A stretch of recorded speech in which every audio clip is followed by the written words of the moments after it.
Bismillahirrahmanirrahim. Assalamualaikum warahmatullahi wabarakatuh. Alhamdulillah wassalatu wassalamu ala sayyidina Muhammadin wa ala alihi wa sahbihi ajma'in.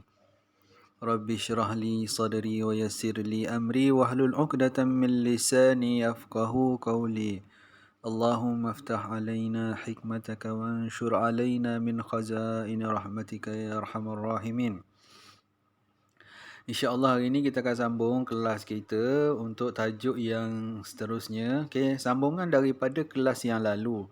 Okay, masih lagi dalam tajuk keunggulan tokoh Islam. Okay, kita ada 3 orang semua sekali. Kita dah belajar satu pada minggu lepas iaitu Salahuddin Al-Ayyubi.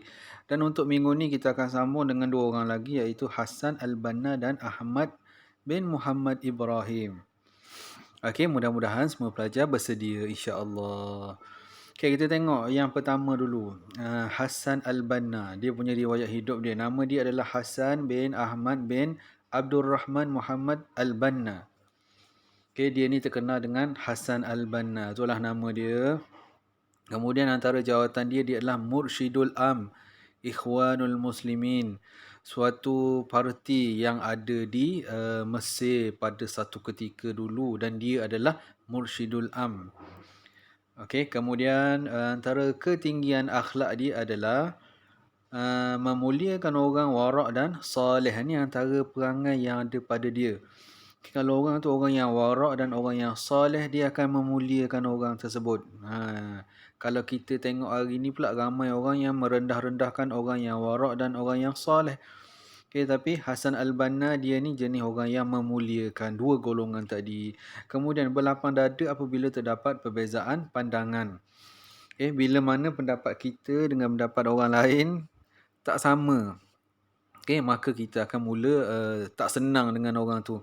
Tapi Hasan Al-Banna ni pula bila mana dia ada perbezaan pandangan, dia akan berlapang dada, terima pendapat orang lain walaupun pendapat kita tak sama. Okey, kemudian gigih menggerakkan usaha dakwah. Dia ni memang hebat dalam bidang dakwah, dia memang tak tahu nak kata lah. Okay. Mengajak orang melakukan kebaikan, menyeru orang ke jalan Allah Ta'ala. Dia memang sangat bersungguh-sungguh. Nanti kita akan tengok apa antara hasil yang dia dah tinggalkan. Okey, kemudian antara guru dia adalah Ahmad bin Abdul Rahman Al-Banna. Siapa ni? Itu adalah bapa dia sendiri. Kemudian antara yang lain, Syekh Muhammad Zahran. Okay, dia ni mendapat pendidikan daripada bapa dia sendiri. Ayah dia yang duk jaga dia, menyampaikan ilmu kepada dia. Okay. Kemudian sumbangan dia, antara hasil karya yang ditinggalkan oleh Hasan Al-Banna, antaranya buku apa? Muzakaratu Da'wah wa Da'iyah. Okay, Muzakarah Da'wah wa Da'iyah. Yang ni lebih kepada buku tentang mengajak orang melakukan kebaikan. Kemudian Risalatut Ta'lim, ni antara nama buku dia juga. Dan yang glamour yang selalu kita baca, kita amal, ya, Al-Maksurat. Maksurat yang kita duk baca hari-hari tu yang sebenarnya antara hasil karya dia. Okay, Hasan Al-Banna, dia yang buat, membukukan, dia yang susun, dia yang membukukan Al-Maksurat. Okay, kemudian antara organisasi dia adalah mengasaskan Ikhwanul Muslimin. Okay, satu pertubuhan parti yang ada di Mesir yang mana diasaskan oleh Hasan Al-Banna. Kemudian antara murid dia yang hebat juga, dia ada Sayyid Qutb. Kalau siapa nak kenal boleh tengok, cari siapa dia Sayyid Qutb ni.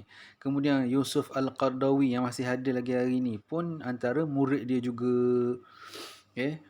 Kemudian kita pergi kepada seterusnya riwayat hidup tokoh kita yang terakhir untuk hari ni. Nama dia adalah Ahmad bin Muhammad Ibrahim. Okay, antara jawatan dia ialah pensyarah kuliah Undang-Undang Universiti Islam Antarabangsa Malaysia, UIA. Okay, ni adalah orang Malaysia sendiri. Kemudian dalam masa yang sama, dia juga adalah hakim Mahkamah Rayuan dan Mahkamah Syariah. Jadi dua lah kalau kita tengok sini, dia pensyarah juga. Okay, kemudian lepas tu dia jadi hakim pula. Okay, bukan calang-calang orang. Kemudian ketinggian akhlak dia, suka menyebarkan ilmu. Okay, jadi manusia yang suka menyampaikan ilmu pada orang lain, tak boleh duduk diam-diam, mesti rasa nak nak menyebarkan ilmu dengan cara-cara tertentu kepada orang lain, menjaga etika keadilan ketika mengendalikan kes perbicaraan. Okay, ketika dia jadi hakim, dia jaga etika-etika yang tertentu. Okay, sebab hakim ni dia antara profession yang bahaya juga. Okay, boleh terdedah kepada rasuah, kemudian hukuman yang diputuskan mungkin tidak adil. Jadi dia jaga etika-etika tersebut. Yang antara tahap pendidikan dia adalah Victoria Bridge School di Singapura pada waktu tersebut dan College Raffles di Singapura juga. Ini antara tahap pendidikan dia, kat mana dia belajar.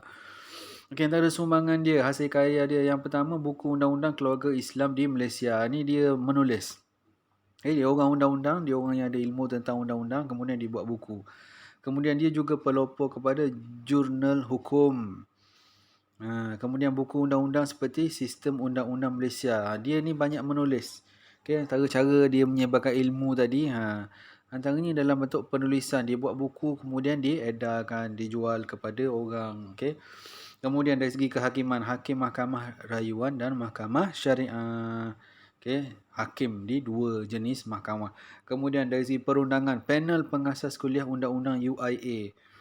Okay, waktu nak menubuhkan fakulti ataupun kuliah undang-undang di UIA, dia adalah salah seorang daripada panel yang menjadi pengasas untuk kuliah tersebut. Kemudian pengasas dan penggubal enakmen Undang-Undang Islam Kelantan pada tahun 1991. Dia pun terlibat juga. Okey, seterusnya kita tengok iktibar daripada keunggulan tokoh untuk hari ni. Bukan yang hari ni kita belajar dua, tapi iktibar ni termasuk tiga-tiga, termasuk Salahuddin Al-Ayyubi sekali. Yang antaranya apa? Sebagai umat Islam, kita hendaklah mencontohi kegigihan tokoh dalam menuntut ilmu sebagai bukti kecintaan kepada ilmu. Jadi kalau kita tengok dia orang semua ni antara orang yang cintakan ilmu. Ya, orang yang tak sombong dengan ilmu, sentiasa mengutip di mana saja ilmu, sebab ilmu ni tak pernah habis. Kemudian kita hendaklah berusaha untuk menjadi insan yang berkualiti supaya dapat berbakti kepada agama dan negara. Okay, yang ni disuruh kita ni jadi orang yang berusaha pula, bukan duduk saja. Untuk apa? Untuk jadi manusia yang berkualiti. Itu adalah jalan hidup yang kita pilih. Okey, kemudian akhir sekali, ni cuma kata-kata ialah kejayaan terbesar bukanlah tidak pernah gagal tetapi bangkit setelah kita terjatuh. Okey, wallahu alam semua pelajar, mudah-mudahan kita mendapat manfaat daripada kelas hari ini. Wallahu alam. Assalamualaikum.